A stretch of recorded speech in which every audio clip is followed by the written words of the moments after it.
Vocês são minhas testemunhas.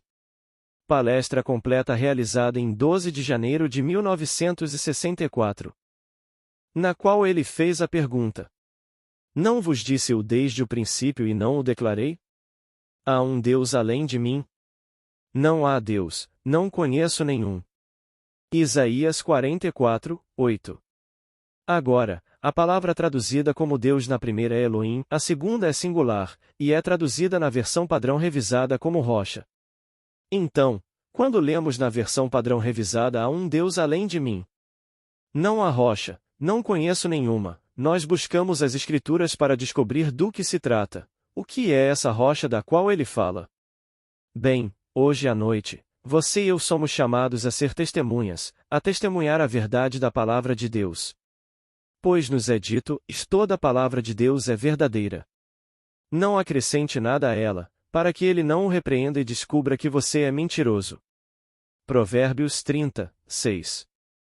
Então, não acrescente nada às palavras, apenas deixe-as como estão até que você realmente tenha a experiência das palavras de Deus. Agora, o que é essa rocha da qual ele fala aqui? No 20º capítulo do livro de Lucas, uma pergunta é feita e as palavras são colocadas na boca de Cristo Jesus, e as palavras são: o que este texto da Escritura significa? E então ele menciona a pedra que os construtores rejeitaram, a qual se torna a principal pedra angular. Versículos 1, 7. Então Paulo em seu 9º capítulo de sua carta aos Romanos: Eis que ponho uma pedra em Sião. Ele nos diz que será uma pedra de tropeço para alguns e cairá sobre outros. Mas a pedra de repente se transforma em uma pessoa, e aquele que nele crê não será envergonhado. Versículo 33. Estou colocando uma pedra em Sião, e aquele que nele crê não será envergonhado. Agora, você e eu somos chamados para testificar, para testemunhar todas essas coisas. Agora, primeiro de tudo, vamos ver o que é uma testemunha. Uma testemunha é alguém que tem conhecimento em primeira mão de um fato ou evento. Somos informados em Deuteronômio, capítulo 19, que a menos que haja 2 ou 3 testemunhas, então uma acusação não pode ser sustentada. Versículo 15. Deve haver pelo menos 2, mas, tudo bem, tenha 3 ou mais, mas não menos que 2 testemunhas para sustentar uma acusação. Bem, se 2 pessoas diferentes concordam em testemunho, então é conclusivo. Somos informados. Inscreva-o em um livro para que seja para o tempo vindouro como testemunha para sempre. Temos esse testemunho hoje na forma de nossa Bíblia. Você que não está familiarizado com ele possivelmente ou você quer verificar, o capítulo 30 do livro de Isaías, e inscreva-o em um livro, porque será para o tempo vindouro como testemunha para sempre. Versículo 8. Então temos uma testemunha externa chamada Bíblia. Você e eu devemos agora ser a segunda testemunha, você e eu devemos experimentar as Escrituras. À medida que experimentamos as Escrituras, formamos a segunda testemunha. E nos autojulgamos. Se nosso testemunho, nossa experiência coincide com a das Escrituras, então sabemos quão verdadeira é a palavra de Deus. Agora, posso realmente ficar aqui esta noite e testemunhar a verdade desta estranha declaração sobre uma rocha? Vocês se esqueceram da rocha que os gerou e se esqueceram do Deus que os gerou. Deuteronômio 32, 18. Eu fui gerado de uma rocha? Vocês se esqueceram da rocha que os gerou e se esqueceram do Deus que os gerou. E eles estão associados, a rocha e Deus. Posso ficar diante de vocês esta noite e jurar que tive essa experiência e dizer que é verdade além do sonho mais louco do homem? Eu posso. Então sou chamado para testemunhar a verdade das Escrituras. Aqui, o que é esta rocha? Somos informados no 20º capítulo do livro de Lucas. Se esta pedra cair sobre vocês, ela os esmagará. Se vocês caírem sobre ela, ela os quebrará em pedaços. Versículo 18. A palavra cair é pousar, vir sobre ela de repente, inesperadamente. Bem, um dia, sentado no silêncio, pensando em nada em particular, voltando minha atenção para dentro, como sempre acontece comigo, todas as cavernas escuras do cérebro começaram a se tornar luminosas. À medida que se tornavam luminosas, De repente diante dos meus olhos surgiu a rocha, um quartzo. Eu nunca pensei em nada sobre isso, apenas olhei para ela, e de repente ela se quebrou, fragmentou-se em inúmeros pedaços. Então foi reunida por alguma força ou mãos invisíveis, e à medida que foi reunida, formou-se em uma adorável forma assentada e meditativa. Enquanto olhava para esse ser meditativo, descobri que estou olhando para mim mesmo, que eu sou a rocha que foi fragmentada. Eu o encontrei. Como me é dito no 20º capítulo do livro de Lucas, se você o encontrar, e é chamado de se você cair sobre ele, e a palavra cair é pousar, pousar sobre, simplesmente vir sobre ele inesperadamente. Você o encontra e de repente ele se fragmenta. Mas é dito nas Escrituras que você está quebrado. Bem, se ele que está quebrado em inúmeros pedaços agora está reunido, todos esses pedaços estão reunidos e se formando em um ser, e eu sou o ser que estou olhando, então posso negar que eu estava quebrado? Estou olhando para o meu próprio ser e o ser é o ser mais majestoso que alguém poderia conceber, uma força de caráter, uma beleza além do sonho mais louco do homem, majestade, você não poderia conceber tal majestade, tudo neste ser maravilhoso que está me meditando. E eu percebi então que ele é meu próprio ser. Ele brilhava como o sol. Então aqui está esta maravilhosa rocha mencionada nas Escrituras, e todos terão esta experiência. Você é chamado a simplesmente não tocar na palavra das Escrituras, deixá-la exatamente como está. Não adicione nada a ela, não tire nada dela, deixe-a. O que ela está tentando me dizer? Aqui estão as palavras: existe um Deus além de mim. Não há rocha além de mim, não conheço outra. Você quer dizer que devo ter tanta fé em mim mesmo, tanta confiança completa em meus próprios atos imaginários maravilhosos que estes são criativos? Eu devo. Não há outra. Eu devo realmente acreditar nesta rocha. E eu vi a rocha, e a rocha se fragmentou, se reformou, e quando ela se reformou, ela se formou em uma forma, e eu sou essa forma. Aqui está um ser olhando para mim e eu estou olhando para ele. Ele não está olhando para mim. Eu estou olhando para ele. Porque está em meditação profunda, profunda, e ele está me sonhando. E quando chega ao fim e toda a jornada termina, eu sou ele. A jornada começa com o chamado de Abraão, esse maravilhoso estado de fé. Como nos é dito, eu vos disse desde o princípio, disse ele, não vos disse desde a antiguidade. Tudo foi predito pelo homem, e o estado chamado Abraão é aquele que poderia dizer, eu acredito na coisa mais incrível do mundo, eu acredito, e então eu entro no estado chamado Abraão, e passo pelo sonho mais horrível. Isso tudo é um sonho. Ele chega ao clímax e à realização na pequena hospedaria em Belém, esse é o clímax. Ele vem de Abraão que acredita na coisa mais impossível até o clímax da pequena hospedaria em Belém. Todos terão essa experiência. Agora, antes de testemunharmos outras coisas esta noite, deixe-me contar uma pequena história simples sobre essa fragmentação. Como você e eu. Agora mesmo você deve ouvir e responder. Você pode não acreditar.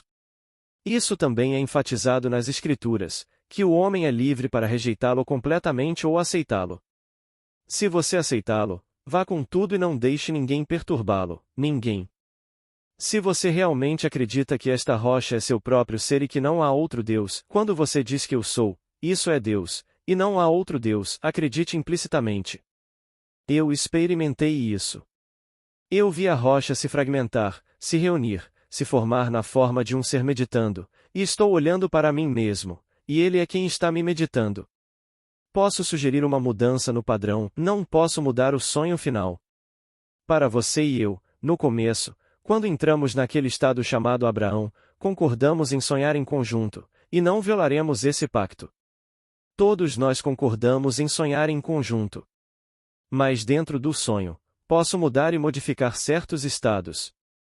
Mas sou chamado a dizer a cada pessoa neste mundo que ela pode mudar qualquer coisa dentro da estrutura deste pequeno campo em que agora operamos. Agora, deixe-me ser muito, muito pessoal. Contei a história da minha filha que, quando todos tentaram ajudá-la, falharam. Eles a amavam muito e tentaram colocá-la em certos empregos. Todas as portas estavam abertas, mas não havia emprego, e ela respondeu sozinha a um pequeno anúncio, apenas um pequeno número de caixa para o Latimes. Eles responderam e ela conseguiu o emprego na Prudential Life, e eles a começaram com 110 por semana, seu primeiro pequeno emprego. Ela nunca havia trabalhado antes. Mas em uma dessas muitas portas que se abriram antes disso, uma senhora disse a ela de uma forma muito insolente: "O que a faz pensar que pode entrar aqui e conseguir um emprego no departamento de roteiro antes de ter qualquer experiência?" Quando ela chegou em casa naquela noite, ela estava realmente arrasada por causa da atitude deste que a entrevistou. "O que a faz pensar que pode entrar aqui e fazer essas coisas?" E ela nos disse: "O que alguém deve fazer para conseguir um emprego? Aqui eu me formei na faculdade, me formei em inglês, quero escrever", e foi isso que ela me disse. "Vá e publique algo antes que você ouse vir aqui." Tudo bem, tem uma senhora presente hoje à noite. Se ela conhece essa história ou não, eu não sei, uma amiga muito querida nossa.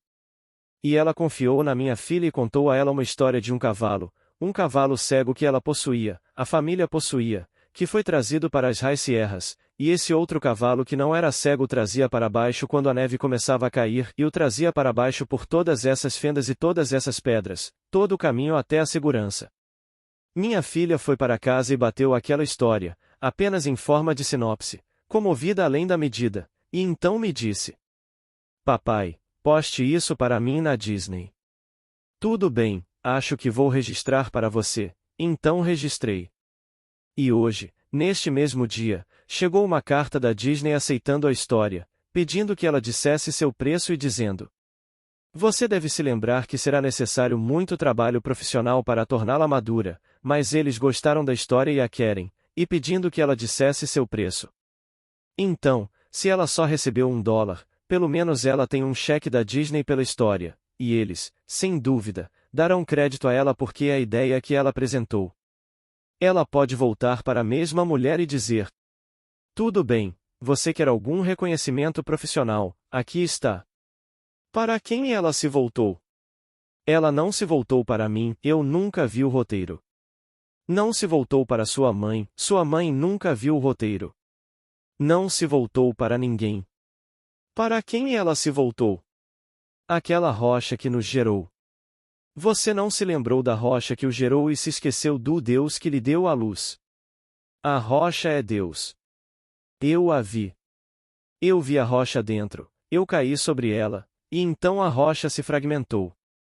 Ela se reuniu em uma forma, a forma humana, e aqui estava em profunda meditação. Enquanto eu olhava para ela, eu estava olhando para mim mesmo: eu sou a rocha. Não há outro Deus. Esse ser está meditando sobre mim. Esse ser, parecendo exatamente com você, elevado ao enésimo grau de beleza e perfeição, está meditando sobre você. Você e eu somos os Elohim. Nós somos os deuses que concordaram no começo em sonhar esse sonho em conjunto, e então nós esquecemos o ser que somos. Bem, está tudo bem. Posso lhe dizer, a infâmia suprema não é que você e eu esquecemos de Deus, mas pedir desculpas a qualquer um pela fé que temos em Deus. Todas as pessoas sábias do mundo estão sempre se desculpando por sua fé em Deus. Quanto mais sábias elas se tornam aos olhos do mundo, mais distantes elas se tornam dessa fé em Deus. Não há Deus para elas. Metade do mundo, 2/3 do mundo negam a existência de um Deus, e uma grande parte do terço restante tem pequenos ícones que eles fazem e chamam de Deus. Isso não é Deus. Não há Deus, exceto sua própria e maravilhosa imaginação humana, esse é o único Deus. E quando você o vê, e você se depara com ele e tropeça nisso, como a palavra cair significa iluminar sobre, inesperadamente você o ilumina, e aqui está uma rocha, este enorme quartzo, e diante de seus olhos ele se fragmenta. E diante de seus olhos ele se reúne e se forma em uma forma. Você olha para ele e fica espantado por estar olhando para si mesmo, apenas glorificado além do sonho mais louco do homem. É você mesmo e ele está meditando sobre você. Você pode modificar o sonho dele desejando riqueza no momento em que você pode estar empobrecido, desejando reconhecimento quando no momento você é desconhecido, desejando uma porta aberta para entrar e escrever um roteiro quando todos estão fechados contra você. Então não desconte em ninguém. Ela levou minha Vicky para casa e rebateu aquela coisa, e a enviou dessa forma amadora para que fosse aceita. Então aqui está a aceitação de um roteiro. E a senhora que lhe deu a ideia está aqui esta noite. Se ela ouviu isso antes desta reunião, eu não sei. Só aconteceu hoje. E o que ela está rebatendo agora, eu não sei. Talvez outro Shakespeare.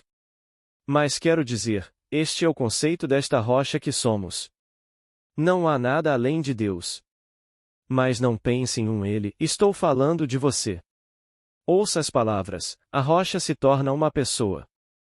Estou colocando uma pedra em Sião, e aquele que nele crê não será envergonhado. Estou colocando uma pedra. E de repente uma pedra se torna uma pessoa. E o ele se torna o ser que a está lendo. Toda a vasta Bíblia é sobre você. Não há nada naquele livro além de você, e posso lhe dizer, não há nada no mundo que não esteja naquele livro. Se não estiver no livro, é inexistente. Essa é a história das Escrituras. Agora, vamos testemunhar esta noite outros aspectos da grande história, o capítulo 82 do livro dos Salmos. E aqui neste capítulo 82 lemos que Deus tomou seu lugar no conselho divino, no meio dos deuses ele realiza julgamento. Versículo 1. Isso é verdade? Posso dizer a vocês, eu sei por experiência que isso é verdade, pois fui levado em espírito para aquele conselho divino e fiquei na presença do ancião dos dias, amor infinito. O amor infinito me fez uma pergunta muito simples. Qual é a maior coisa do mundo? E eu respondi. Fé, esperança e amor, esses três permanecem, mas o maior deles é o amor. Com isso, ele me abraçou e nós nos fundimos e nos tornamos um corpo, um com amor infinito que é Deus. Então eu posso dizer a vocês que estão aqui, eu sei que Deus é homem. Eu não me importo com o que todo o vasto mundo vai me dizer, eu sei que Deus é homem e que o homem é amor infinito. Você não pode conceber até que seja abraçado por ele o que é esse amor. E dessa união você nunca se divorcia. Você é enviado para contar a história apoiada por essa memória, mas você nunca se separa desse amor. Então eu sei a verdade dessa declaração do Salmo 82 de que Deus toma seu lugar no conselho divino, no meio dos deuses ele realiza o julgamento. Vocês são os deuses. Nós somos os Elohim e somos chamados, um por um, para esse conselho divino e somos questionados com uma pergunta muito simples.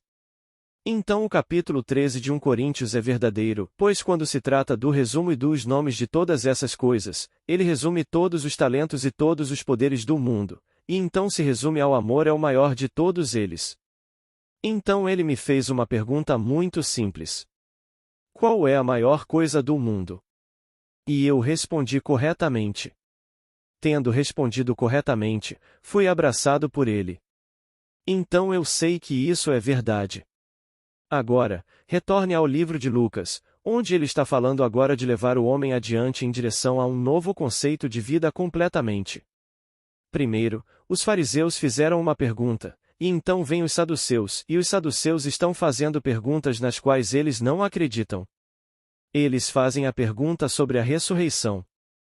Eles disseram: Moisés na lei disse que se um homem se casar e morrer sem deixar filhos, bem, então, se ele tem um irmão, o irmão deve se casar com a viúva para gerar descendência. Bem, havia 7 irmãos, o primeiro se casou e morreu sem deixar descendência, e o segundo levou a viúva e morreu. Então o terceiro a levou, e finalmente 7 a levaram, e todos eles morreram sem deixar descendência, e eventualmente ela morreu. De quem ela é esposa na ressurreição? Então ele disse: Os filhos desta era, eles se casam e são dados em casamento, mas aqueles que são considerados dignos de atingir aquela era, para a ressurreição dos mortos, eles não se casam, nem são dados em casamento, pois eles não podem mais morrer. Eles são filhos de Deus e filhos da ressurreição. Lucas 20 versículo 27, 36. Agora, eu sei por experiência própria. Eu tive essa experiência, realmente ressuscitado dos mortos. Não é como as igrejas ensinam. Não tem nada a ver com o que o mundo lhe diz. Estou falando apenas desta plataforma sobre você. E sabe quem você é? Você é Jesus Cristo. Só existe Jesus Cristo no mundo. Jesus Cristo se tornou nós para que nos tornássemos como Ele é. Jesus Cristo é o poder e a sabedoria de Deus. 1 Coríntios 1, 24. E o poder e a sabedoria de Deus realmente se afundaram ou se esvaziaram ou se limitaram para tomar sobre si as limitações chamadas homem. Nessa limitação, ele viaja por esses anos inumeráveis. Blake chama isso de 6.000 anos. A jornada, independentemente dos anos, começa em Abraão e atinge o clímax na hospedaria em Belém. Então eu sei por experiência própria o clímax. E a ressurreição precede aquela pequena imagem da hospedaria apenas por momentos. Você acorda em um túmulo e o túmulo é seu crânio. Você sai do seu crânio e se encontra em uma hospedaria. A estalagem, uma estalagem muito simples, muito modesta, e aqui está o menino Jesus envolto, assim como lhe foi dito, em faixas. Ele é colocado em suas mãos, e como Simeão, você se alegra porque sabe agora, e deixe seu servo partir em paz. Lucas 2, 29. Você o serviu fielmente, serviu a si mesmo fielmente, e agora deixe seu servo partir em paz. Pois eu segurei em minhas mãos o menino Cristo, que é um símbolo da minha própria redenção, minha própria, eu diria, libertação deste mundo de recorrência. Para que eu possa testemunhar isso enquanto estou diante de você. Posso testemunhar a paternidade de Deus, pois ninguém neste mundo jamais conhecerá a verdade, Deus Pai, a menos que seja revelada a ele pelo Filho. E o Filho de Deus na linguagem bíblica é Davi. Tu és meu filho, hoje te gerei. Salmo 2, 7. E então, Davi entra em seu mundo e Davi o chama de pai. E não há sombra de dúvida sobre esse relacionamento. Você o conhece mais intimamente como seu filho do que conhece qualquer pessoa neste mundo. Eu, que amo minha filha Vicky profundamente, e confio em minha esposa implicitamente que eu gerei aquela forma chamada Vicky, mas o relacionamento entre Vicky e eu, querido como é, não é tão íntimo quanto o relacionamento entre Davi e eu. Conheço Davi tão intimamente. Sempre foi assim. Antes do começo do mundo esse relacionamento foi estabelecido. E então veio esse esquecimento, esqueci a rocha que me gerou. Então chega o fim da jornada, e quando você chega ao fim da jornada, Davi volta ao seu mundo, e aqui está seu filho unigênito. Você o conhece tão intimamente e o ama além do sonho mais louco, toda a sua fonte de amor corre em direção a ele, e é retornada por Davi. Então eu sei a verdade dessa declaração no Salmo 2, versículo 7, Tu és meu filho, hoje eu te gerei. Então eu posso testificar isso, a palavra externa chamada Bíblia, essa é uma, e minha experiência interna é paralela a ela. Então eu trouxe as duas testemunhas e se duas pessoas diferentes concordam em testemunho, é conclusivo. E então, eu tenho o testemunho para combinar com o da Escritura. Então eu sei hoje além de qualquer dúvida da realidade da paternidade de Deus, que eu sou verdadeiramente esse Pai. Então eu posso dizer com o capítulo 14 de João: Quando você me vê, você vê o Pai. Você me pede para lhe mostrar o Pai? Estou há tanto tempo com vocês e vocês não me conhecem? Aquele que me vê, vê o Pai, como então você pode dizer, mostra-me o Pai? Versículo 9. Todos terão essa experiência, portanto, no final, todos que tiveram essa experiência serão o mesmo Pai e seremos essa unidade composta que faz um Deus. E entenderemos o maior de todos os mandamentos: ouve, ó Israel, o Senhor nosso Deus é o único Senhor. Deuteronômio 6, 4. O Eu Sou, nossos Eu SOUS, é um Eu Sou. Esta é uma unidade composta, todos nós juntos formamos o Eu Sou. Mas cada um deve ter a experiência de ser pai, pois o Eu Sou é o pai de Davi, e todos devem ter a experiência de ser esse pai. E você não pode saber disso a menos que Davi o chame de pai. E agora a história da ascensão, eu posso testificar disso. Eu posso testemunhar o fato de que o Filho do Homem deve ascender como a serpente ascendeu quando o homem partiu do Egito. O Filho do Homem deve ascender assim como a serpente ascendeu, e quando ele ascende à maneira da serpente. João 3:13. E isso, eu posso atestar isso, eu experimentei. Eu posso atestar o fato de que o templo de Deus que é o homem. Como lhe foi dito, vós sois o templo do Deus vivo. 1 Coríntios 3:16, e a cortina do templo deve ser dividida em duas partes, de alto a baixo. Mateus 27:51. E isso eu experimentei. De cima a baixo, do topo do meu crânio até a base da minha espinha. Eu sei hoje o que é ser salvo pelo sangue de Deus, pois quando você é dividido em dois, você contempla na base da sua espinha esta poça de luz dourada. É líquido, em movimento, ouro vivo, sem liga. E você sabe que é você mesmo. Você se funde com ele, e conforme você se funde com ele, você se move para cima na forma serpentina direto para dentro do seu crânio. E isso eu posso atestar. Eu também posso atestar o fato do que ele faz quando completa sua obra e a revela e fica satisfeito com o que fez, ele desce sobre essa obra em forma corpórea como uma pomba. Então ele desce na forma de uma pomba, e desce sobre você e o sufoca com afeição, beijando-o por todo o seu rosto, o topo da sua cabeça, seu pescoço, por todo o seu pescoço para cima, e o sufoca completamente. Há uma voz que lhe diz, não o que você lê nas Escrituras, não foi minha experiência, mas há uma voz e a voz lhe diz: Ele te ama.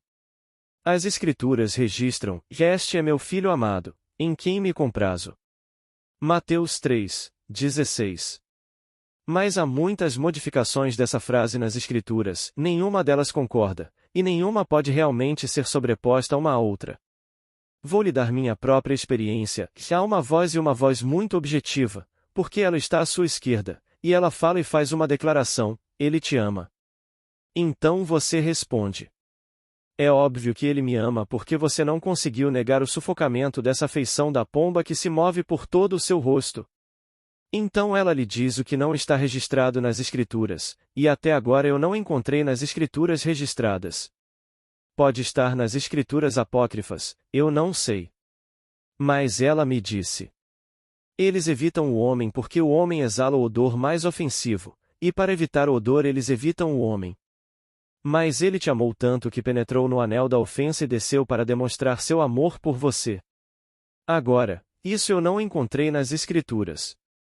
Eu só sei que a pomba desce e pousa sobre você e te sufoca com amor. O que estou tentando transmitir a vocês esta noite é que vocês são a rocha mencionada nas Escrituras. Eu já experimentei isso. E essa rocha, quando vocês a encontram, se fragmenta, como foi dito.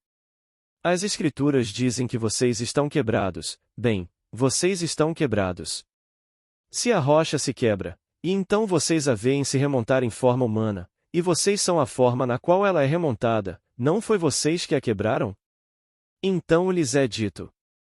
Se alguém a encontrar, a palavra é chamada cai, a palavra cai significa a pousar ou pousar sobre, vir sobre de repente. Então se vocês a encontrarem de repente, então vocês são quebrados em pedaços. Mas quem é quebrado em pedaços? A rocha foi quebrada em pedaços. Mas eu sou a rocha? Sim. Porque eu vi a rocha diante dos meus olhos. Então remonte todos esses pedaços quebrados nesta maravilhosa forma humana, a visão mais gloriosa, e eu estou olhando para mim mesmo. Então eu fui quebrado em pedaços quando apareci sobre a rocha. Quão verdadeiras são as Escrituras! E então você olha para esse ser glorioso, majestade além do sonho mais louco. E então você retorna ao mundo de César para contá-lo a qualquer um que queira ouvir. Certo, alguns ouvirão e acreditarão, outros ouvirão e negarão.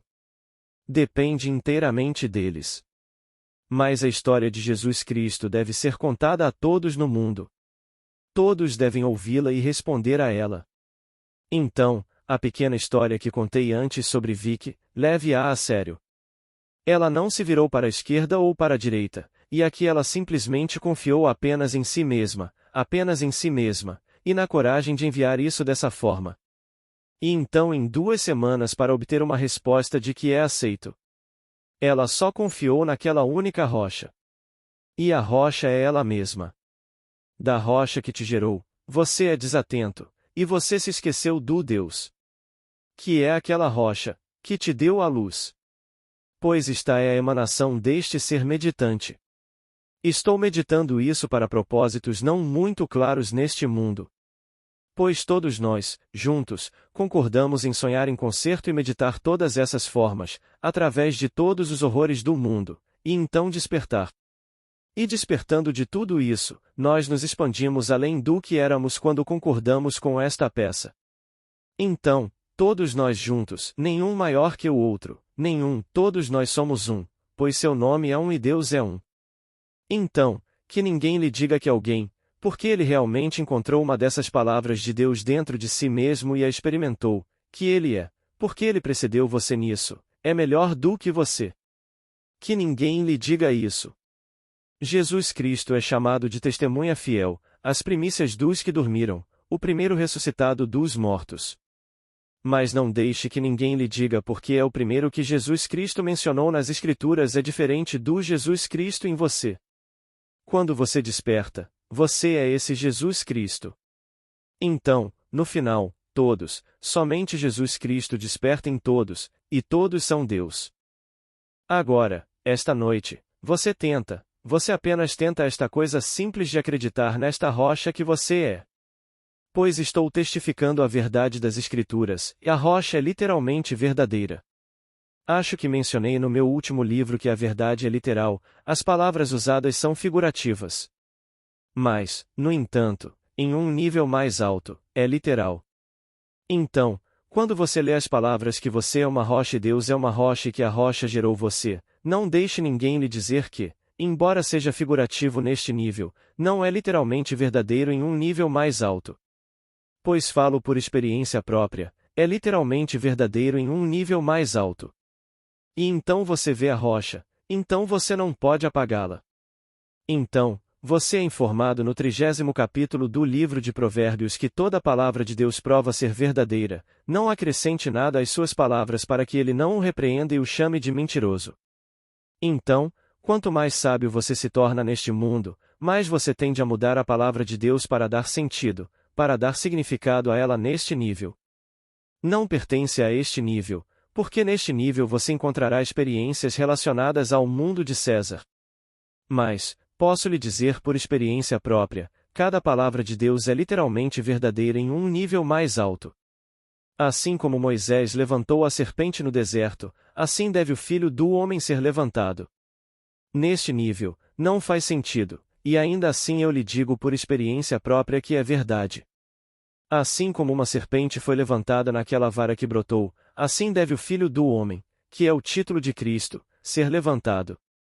E você é levantado da mesma maneira serpentina, assim como a serpente foi levantada.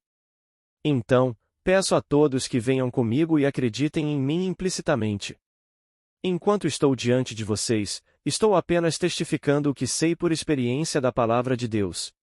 E é muito mais importante do que todas as coisas do mundo. O que realmente importaria se esta noite você tivesse 1 bilhão e não tivesse nenhuma experiência da palavra de Deus? Você gostaria que o homem rico das Escrituras fosse chamado esta noite e deixasse tudo para trás, fosse restaurado à vida e inserido em outro aspecto ou sequência de tempo destes longos 6.000 anos?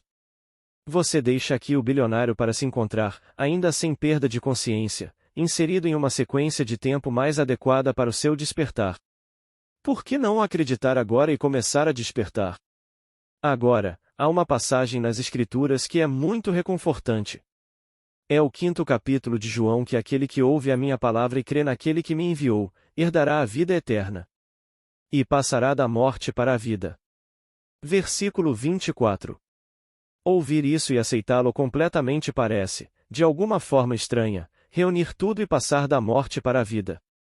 Leia isso no 5º capítulo do livro de João. Estou feliz por ter tido as experiências, mas se eu, aqui, sendo muito humano, pudesse aliviar todo o vasto mundo, porque sou eu mesmo, de ter experiências como testemunhas, eu o concederia esta noite. E o 5º capítulo de João o concede, com base apenas na aceitação de sua palavra. Aquele que ouve a minha palavra e crê naquele que me enviou herdará a vida eterna e passará agora da morte para a vida. Agora, vamos entrar no silêncio.